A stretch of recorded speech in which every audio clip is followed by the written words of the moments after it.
Back again. Yes, and recording a special episode today.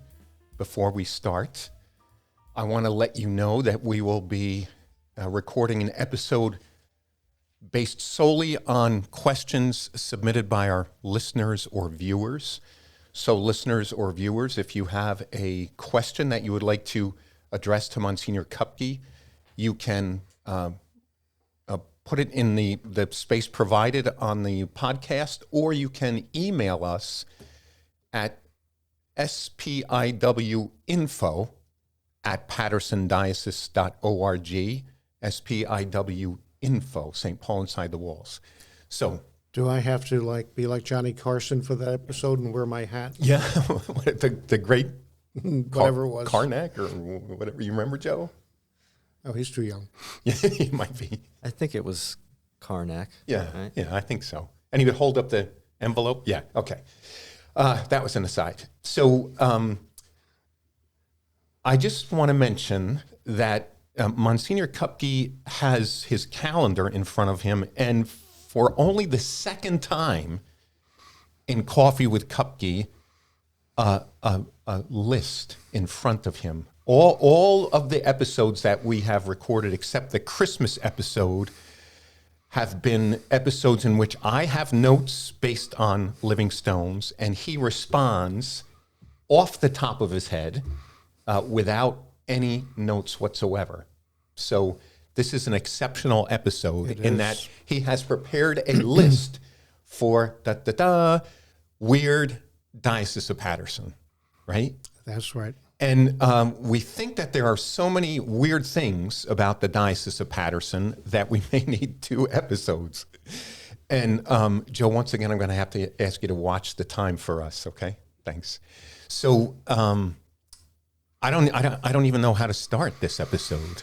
Well, I know for you, at least, weird means ghosts, haunted houses. Sasquatches in the woods. That's true. That's true. I kind of have an affection for those right.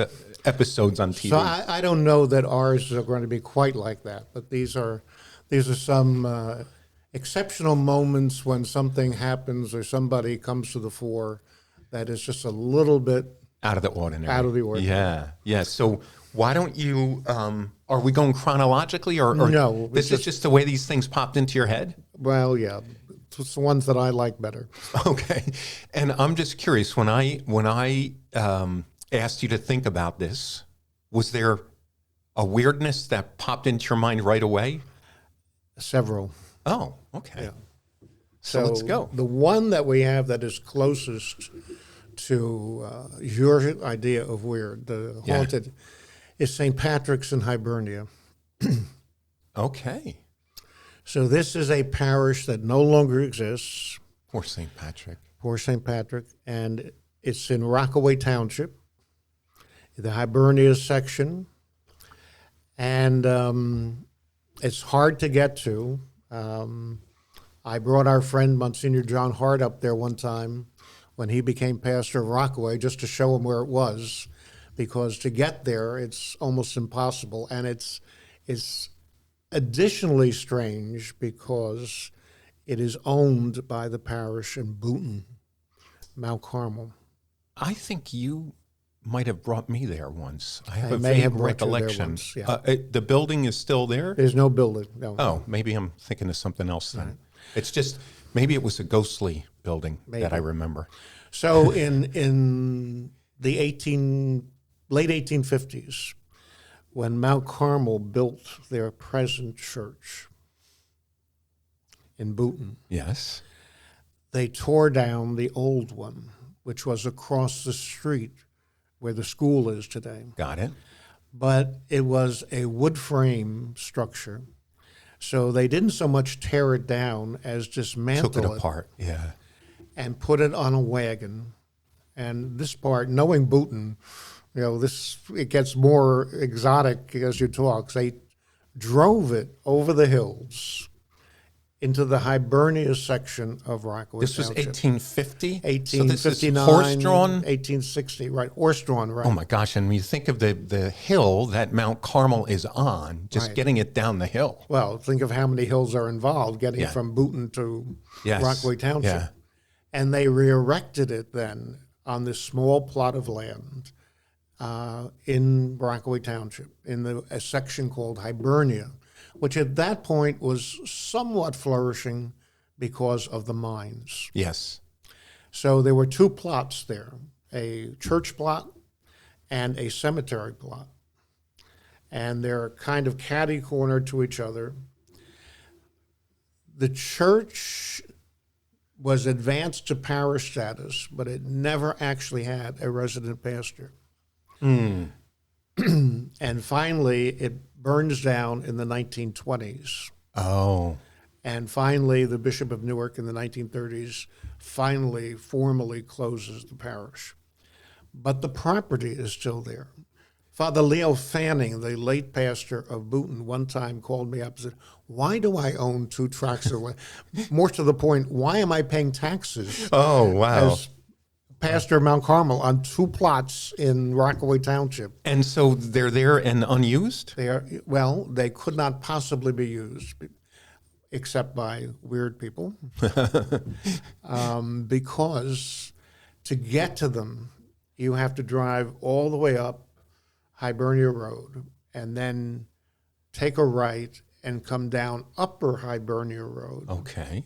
to the point where the road is closed. There's actually a gate across the road because they're afraid of collapse of mine Oh, shafts my. Wow. underneath the Wow. road. Wow. So you can only drive so far down Upper Hibernia Road. Then you have to get out and walk the last couple of feet to where the plot is now. And you can see it clearly. You can see some of the foundation of this tiny little church and also a few graves in the little cemetery. So there was a cemetery there. There was. Or is, Are they probably mining families? probably. Yeah. Wow. Bishop Rodimer always suspected that he had somebody buried in this plot. But it's basically... I'm not sure what that meant. You mean a relative? Yeah. Okay. Basically, if you find the Hibernia post office on Green Pond Well, Road, I will be looking now, believe me.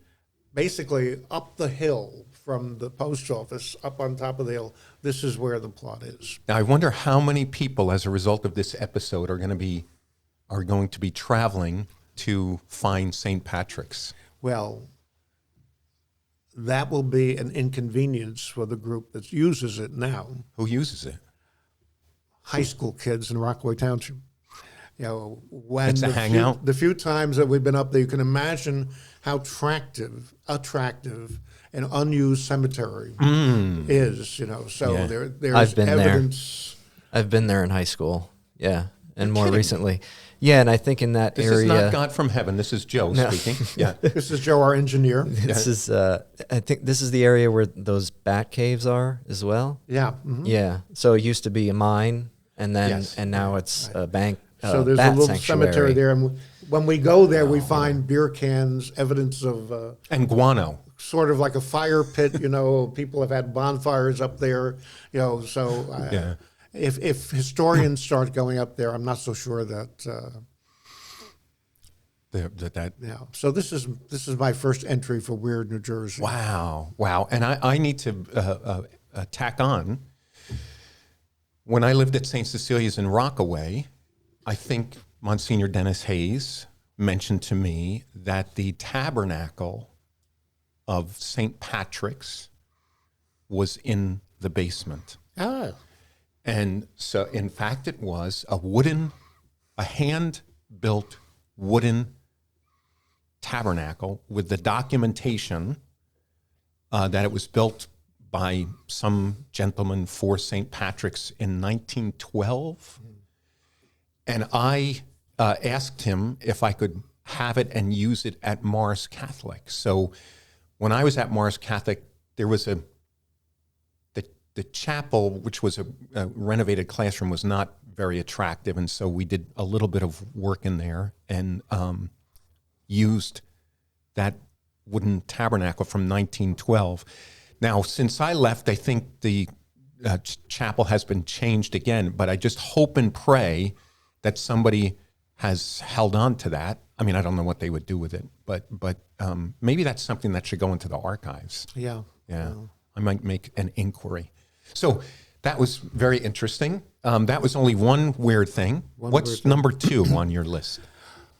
Well, we have a number of buildings, churches in our diocese that have not been taken down, but came down of their own volition. When you think of this... They call that an act of God, don't they? Yeah. When you think of St. Patrick's being carted across, yes, there are a few that did not stand up that well. Yeah. Well, we start with St. Matthew's in Mount Arlington. Who knew there was a St. Matthew's in Mount Arlington? Well, there's about 20 old churches that no longer exist there. Wow. There's St. Charles in Herdtown and St. Bartholomew's in Lafayette. My goodness. But St. Matthew's in Mount Arlington, if you go to Mount Arlington today, about halfway down the hill, there's a little public basketball court. I'm trying to think of it. And this is where St. Matthew's was. But it's a very tiny piece of land. So this was when St. Matthew's was a mission of first of St. Mary's Dover and later of Netcong. So they bought a lakeside piece of property in order to capitalize on the view. Also have a little bit more land because they had nothing. They just had, when they bought church plots back then, it was like just enough to put the building on. Oh, they didn't. Nobody was thinking lots. of parking lots or anything like that. School buildings. So their intention was to move St. Matthew's down to the new lakeside front.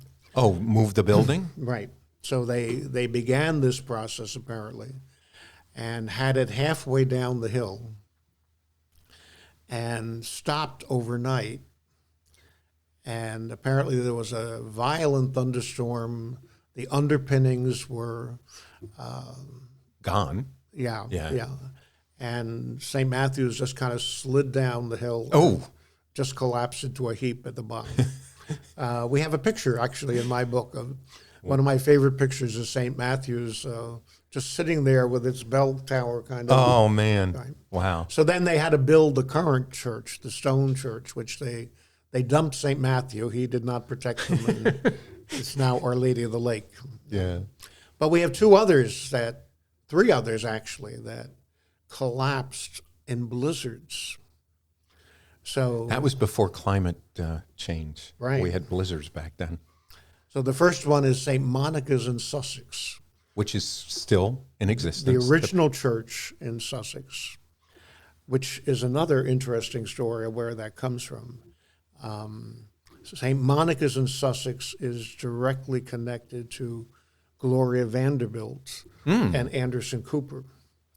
Okay. But the original church, the wooden frame church, collapsed in the blizzard of 48 under the weight of the snow. So they had to rebuild the current church there, the red brick church that's there now. It makes you wonder what kind of safety concerns there were or were not. Right, and also how much snow fell in that blizzard. Oh, yeah. And the later two are much later in our time. Okay. One is at Good Shepherd in Andover, before it was Good Shepherd. It was originally a small mission called Our Lady of Tranquility.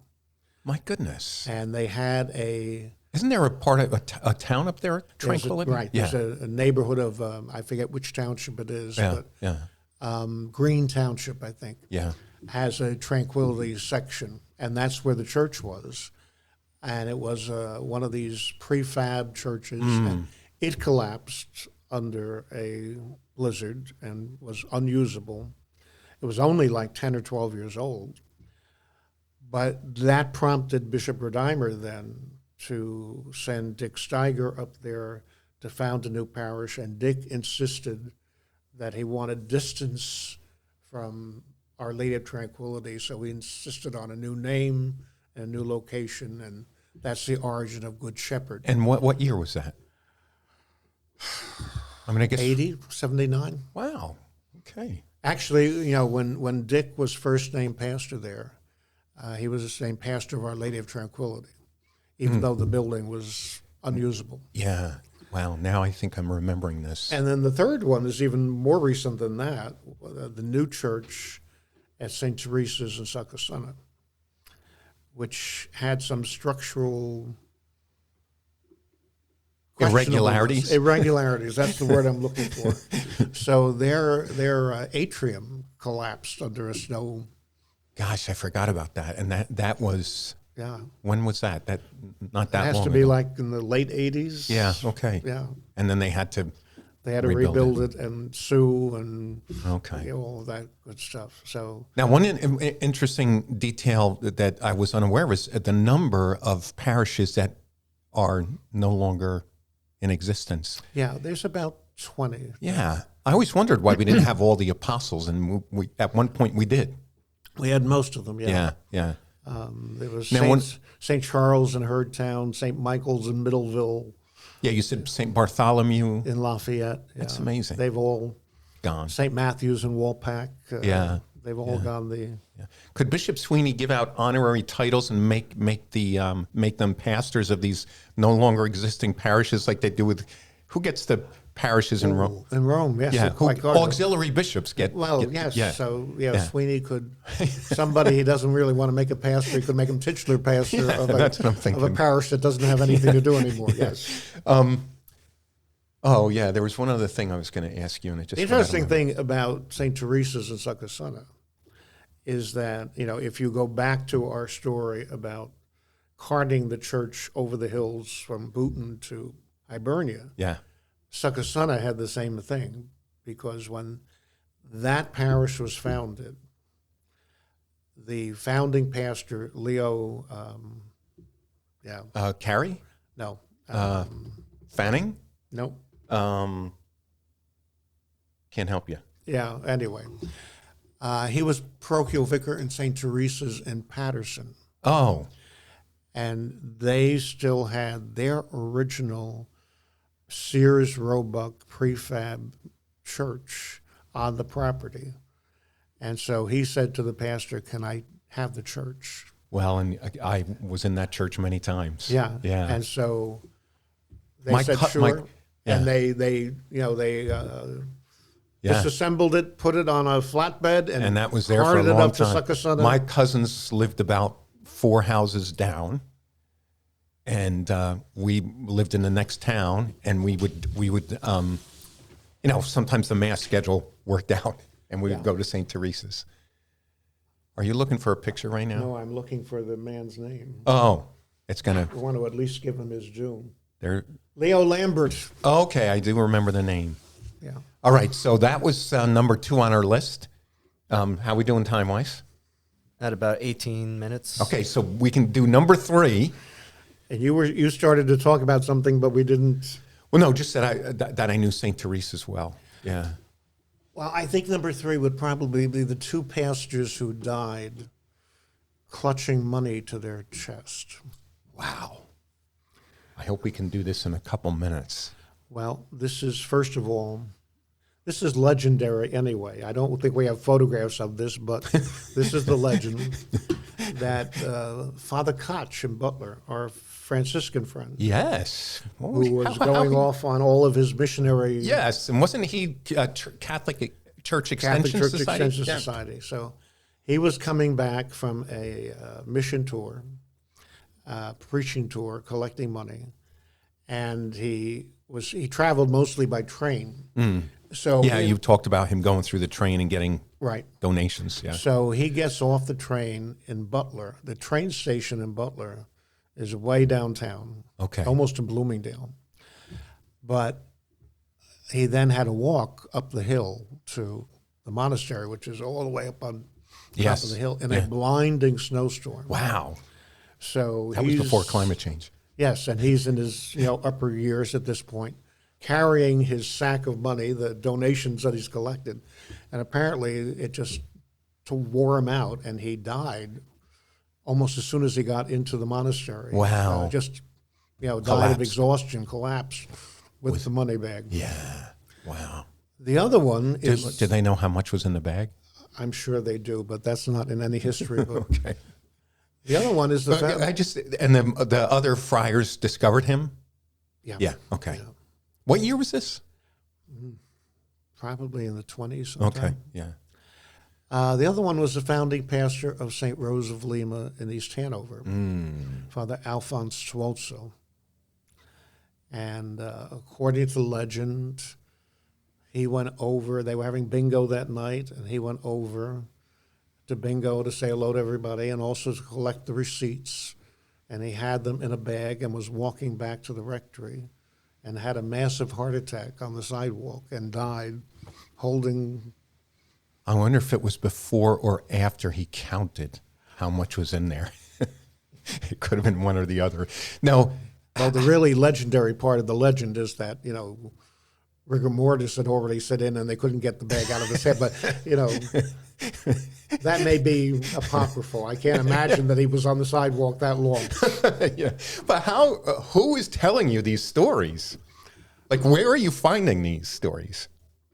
Well, I was alive for that one. Okay. I mean, that was common. That was told broadly at his funeral. Oh, what a way to be remembered. And how about the Koch story?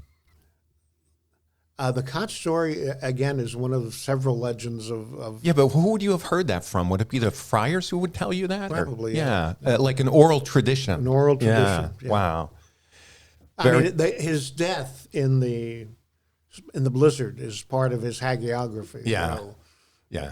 You can well imagine how well this played into this Yeah. wonderful servant of God who had given his life and worn himself out and dies, on the steps of the monastery. But there's also the bag of money from the Yeah, election. we leave that detail out in the official version. Yeah. Well, we got through three weird things, and we probably have many, many more. So, on occasion, we will step out of the normal course and provide other episodes of Weird Diocese of Paterson.